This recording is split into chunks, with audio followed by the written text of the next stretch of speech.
സംഭവം. ഇത് ഇനി അവര് തന്നെയാണോ എന്നാണ് അന്വേഷിക്കേണ്ടത്. മറ്റേ ഇറ്റലി എന്ന് പറയുന്ന ആ പാർട്ടികളാണോ എന്നുള്ളത്. ഇത് സംഭവം എന്ന് വെച്ചാൽ ഈ കൊച്ചിന്റെ പപ്പായ ഉണ്ടല്ലോ, നമ്മളുമായിട്ട് ഭയങ്കര കൂട്ടെന്ന് പറഞ്ഞാൽ പുള്ളി മരിച്ചിട്ട് ഇപ്പൊ ഒരു 5-8 വർഷമായിട്ട് ആള് മരിച്ചിട്ട്. എന്റെ വൈഫ് ഹൗസിലേക്ക് പോകുന്ന ആ വഴിയുടെ സൈഡിൽ തന്നെയാ വീടേ. ഇതിന്റെ തൊട്ടടുത്ത് എന്റെ വൈഫിന്റെ 2-3 റിലേറ്റീവ്സിന്റെ വീടും ഉണ്ട്. അപ്പൊ ഇത് കുഞ്ഞായിരുന്നപ്പോഴാണ് നമ്മൾ കണ്ടിട്ടുള്ളത്. പിന്നെ ഇടയ്ക്ക് അവധിക്ക് ചെല്ലുമ്പം അവിടെ വീടിന്റെ മുമ്പിൽ അവര് എന്തെങ്കിലുമൊക്കെ എടുത്തുകൊണ്ടിരിക്കുമ്പോൾ അങ്ങനെ കാണുന്നതേ ഉള്ളൂ.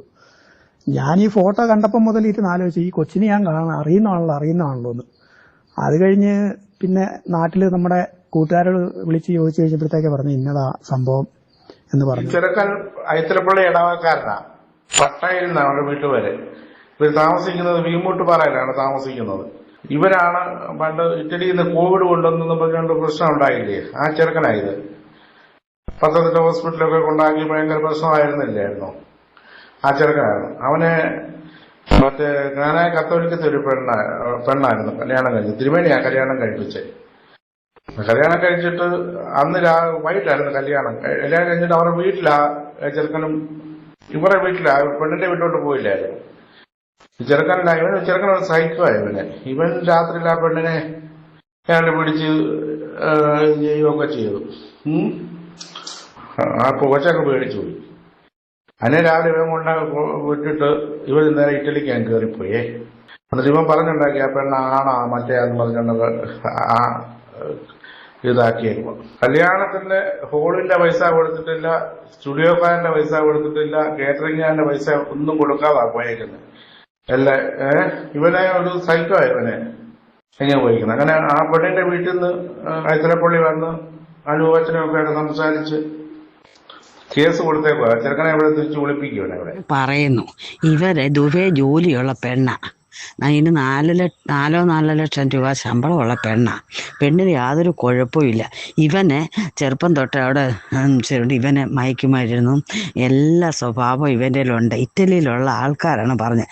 നമ്മുടെ ഐത്തല തന്നെ ഇറ്റലിയിലുള്ള ആൾക്കാരുണ്ട്. ഇവനെ ഇറ്റലിയിലുള്ളവർ പറഞ്ഞു ഇവൻ മഹാപിഴയാണ്. ഇവൻ്റെ എല്ലാ സ്വഭാവവും ഉള്ളൊരു മഹാപിഴയും പ്രൂഫിലും കാണുകയും അങ്ങനെ മയക്കുമരുന്നിന് അടിമയുള്ളവനാ. അങ്ങനെ അല്ല അവൻ എന്നിട്ട് ഇവിടെ പറഞ്ഞേക്കുന്ന പെണ്ണിന് ഇല്ല, ഇതാന്നൊക്കെ പറഞ്ഞാൽ ഇവിടെ പറഞ്ഞേക്കുന്നത്. പക്ഷെ പെണ്ണിന് യാതൊരു കുഴപ്പമില്ല. പെണ്ണിന് തള്ളയുമില്ല. തന്തയ്ക്ക് ക്യാൻസറുമാണ് പെണ്ണിൻ്റെ. അല്ല ഇവൻ്റെ തള്ളയ്ക്ക് ക്യാൻസറാണ്. അവിടെ തള്ളയുണ്ട്. ഇങ്ങനെ ഇരിക്കുന്നു. എന്തുവായാലും കേസ് കൊടുത്തവർ. ഇവൻ ചുമ്മാ അത് തെമ്മാടിയാ. ഇവനെ ഇവിടെ വന്ന് പെണ്ണെ പ്രേമിച്ചോണെന്ന് കെട്ടി വെച്ച അവന് രാമയ്ക്ക് എല്ലാം കരുതി കൂട്ടിയല്ലേ വന്ന്. അവൻ പെട്ടെന്ന് ടിക്കറ്റ് കിട്ടുമോ? ഇവനെല്ലാം കരുതി കൂട്ടിയല്ലേ വന്നത്.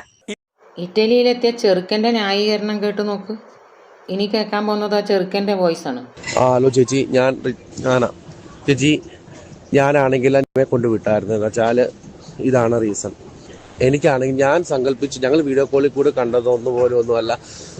എൻ്റെ ഒരു സങ്കല്പത്തിലെ ഒരു പെണ്ണല്ലാതെ അത് എനിക്ക് ചേച്ചി ഇപ്പം എന്നോട് ചോദിക്കാൻ എനിക്ക് നേരത്തെ അറിയത്തില്ലായിരുന്നു. പക്ഷെ അത്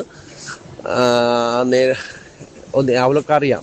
എൻഗേജ്മെന്റ് വന്നപ്പോഴും ഒക്കെ വ്യത്യസ്തമായിട്ടാണ്. എനിക്ക് നമ്മൾ മുമ്പോട്ട് പോയി പല പ്രശ്നം ഉണ്ടായി അങ്ങോട്ട് 2 ഭാഗത്തു നിന്നും ക്ലിയർ ചെയ്യുന്നതുകൊണ്ടാണ് ഞാൻ ഈ വോയിസ് മെസ്സേജ് അയക്കുന്നത് ചേച്ചിക്ക്. എന്ന് വെച്ചാൽ അവൾക്ക് എനിക്ക് അങ്ങോട്ട് അക്സെപ്റ്റ് ചെയ്യാൻ പറ്റുന്നില്ല. ഞാൻ സങ്കല്പിച്ച ഒരു പെണ്ണല്ല. അതുകൊണ്ട് അവരുടെ ഭാഗത്ത് തെറ്റോ കുറ്റമോ ഒന്നും ഉണ്ടെന്നല്ല ഞാൻ പറയുന്നത്. അവരുടെ സൗന്ദര്യം ഒക്കെ അവളുണ്ട്. പക്ഷെ ഞാൻ ആഗ്രഹിച്ച ഒരു സൗന്ദര്യമല്ല അവൾക്കുള്ളത്. അത് പറയാനായിരുന്നു കേട്ടോ. സോറി ചേച്ചി, ഞാൻ കയറി പോവാണ്. മുന്നോട്ട് പോയി പ്രശ്നങ്ങളും വഴക്കുകളും പ്രോബ്ലങ്ങളും വരെ ആയിരിക്കാൻ ആണ് ഞാൻ നേരത്തെ ഈ വോയിസ് മെസ്സേജ് അയക്കുന്നത്. പപ്പായോ മമ്മിയോ ഒന്നും അറിയത്തില്ല. അവർക്കൊന്നും അറിയത്തില്ല. ഞാൻ എൻ്റെ സ്വയം ഇഷ്ടത്താലാണ് ഞാൻ ഈ കയറി വന്നത്. അത് ചേച്ചി നിന്നോട് പറഞ്ഞ് മനസ്സിലാക്കണം. ഞാൻ അവിടെ ചെന്നിട്ട് വിളിച്ച് പറഞ്ഞോളാം.